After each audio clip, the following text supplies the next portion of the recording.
Today I'm going to talk about a little experiment I've been doing again with CB radio, and that was a different microphone. We all like to experiment and try different microphones, and over the years as a shortwave listener I've been fascinated about the sound of aircraft, listening to them on various radios, and they always have a very distinctive sound.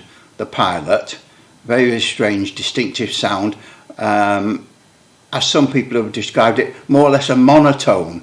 There's no high notes, there's no low notes. It's very, very heavily filtered, and it gives a clear kind of sound. And you also notice it if you're on an aeroplane and the captain comes on to make some kind of announcement. And so I've been fascinated by that, and I've wondered what it was all about.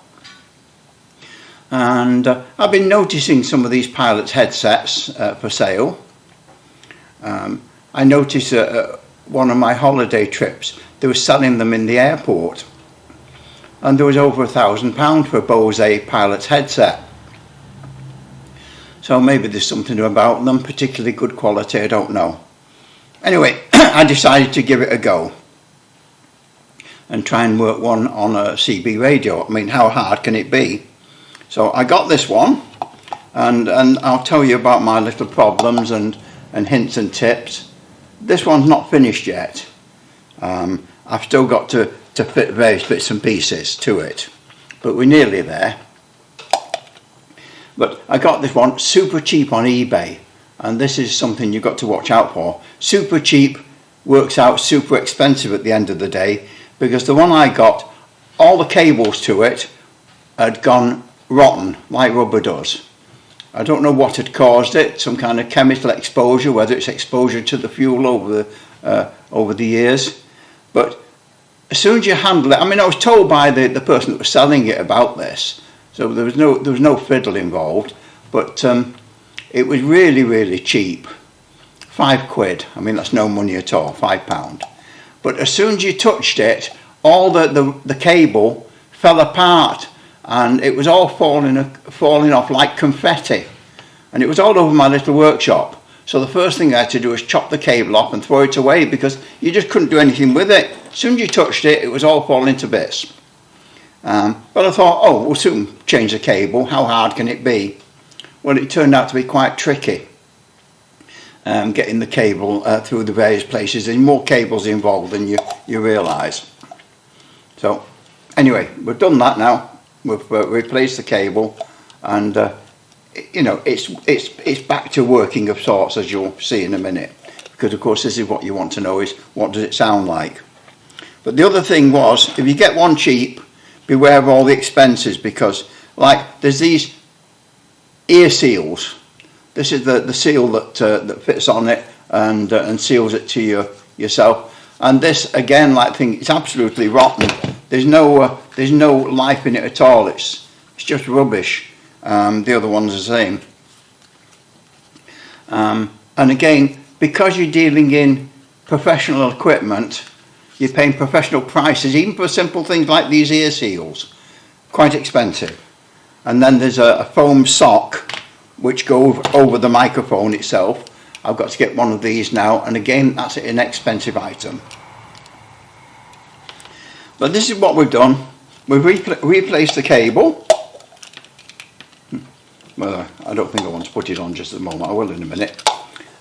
This knob here, which I thought was the volume control, is actually a balance control. I was surprised to find it balances the audio between the left and the right ear. So you obviously adjust the volume on your actual transmitter receiver, and then you adjust the balance to get it equal in both ears. So that was a surprise. And of course the other thing that you don't get with these is a press to talk. That's still part of the aeroplane. So that doesn't come with your headset. You've got to buy the aeroplane to get the press to talk button, I think. So I've made this for the time being. This is another lesson. Cheap Chinese buttons are not all that good.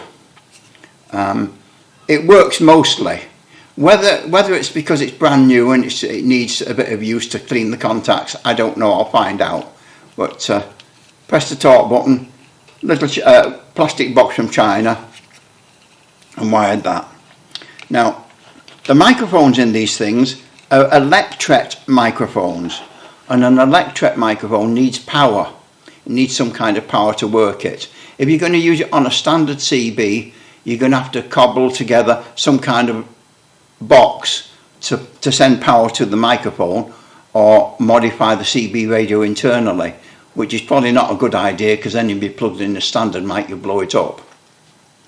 But fortunately, quite a few of the modern CB radios have the feature that they will power an FET elect-ret microphone, FET amplifiers in them, and a lot of the modern CBs will power them. And this one I'm using here is the 6900, and the more recent versions of the 6900 do have the feature in them for powering an elect-ret microphone. So now let's see if we can see what it sounds like. First of all, this is with the dynamic microphone in the 6900. Hello, 1, 2, 3, 4, 5. 1, 2, 3. I hope the microphone picks it up all right. But that's the dynamic mic into the 6900. But we have to now change the settings on the 6900 to work with an elect-ret microphone, and this is a bit dodgy, because if you then plug in a dynamic mic, you could damage it. So, well, first of all, we'll unplug the dynamic mic.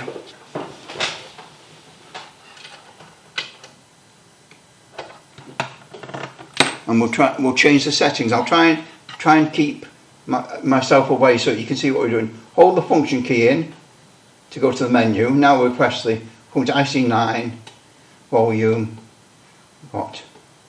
RCDT. I'm hoping you can see this on the camera. CP. Now there is ICP DUI dynamic microphone. Turn it to that, and now it's set for an elect-ret microphone.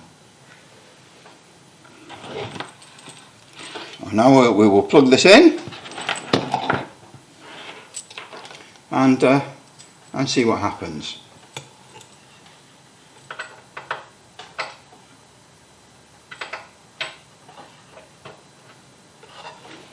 So now we're set up for an elect-ret microphone.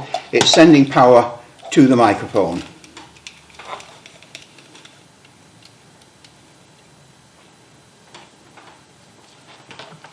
Now without the sock, it's going to sound a bit strange, but we'll see what happens. Okay, permission to take off. This is Alicante flight 416 to copy. Hello tower, Liverpool tower, Liverpool tower, do you copy, over?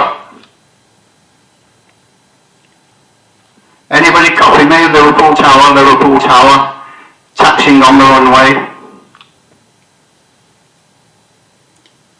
Move it a little bit further away from my mouth. Now this is the thing I noticed, that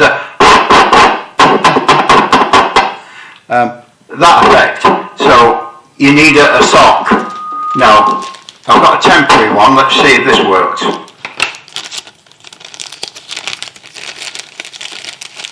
This isn't the correct sock by any means. The right one for the aircraft, no, it's not going to fit anyway. No, it's not. It won't fit. So I've got to wait for the wind foam cover for the microphone, because you're getting that.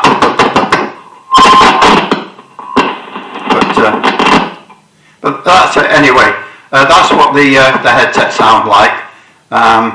It's just lacking that foam cover, and then it should be quite interesting. 1, 2, 3, 4, 5. Hello, Liverpool. Permission to land. Hello, are you there? Anybody there? Anybody receive me at the airport? So that's it. A very, very interesting little experiment, and I should imagine it's going to work out really well on single sideband because of the filtering. I don't know how well you can hear that with the little demonstration I've just done, but an interesting project. We're always interested in trying out different microphones and seeing how they sound. And obviously this you're dealing quite high quality microphones going by the price of these headsets. Oh, anyone wants to follow my test, I'll put a little circuit diagram on the screen as well, so that you can see how to make an adapter box. This is one I got off the internet. I don't entirely agree with the circuit diagram because he's using two electrolytic capacitors back to back, and I think you'd be far better using a single capacitor of a non-polarized type. He's had to use them back to back because he didn't know which was a positive and negative, the way the wiring worked. So use a non-polarized capacitor, follow that diagram, and you should be well away. Okay, good luck. Thanks for watching.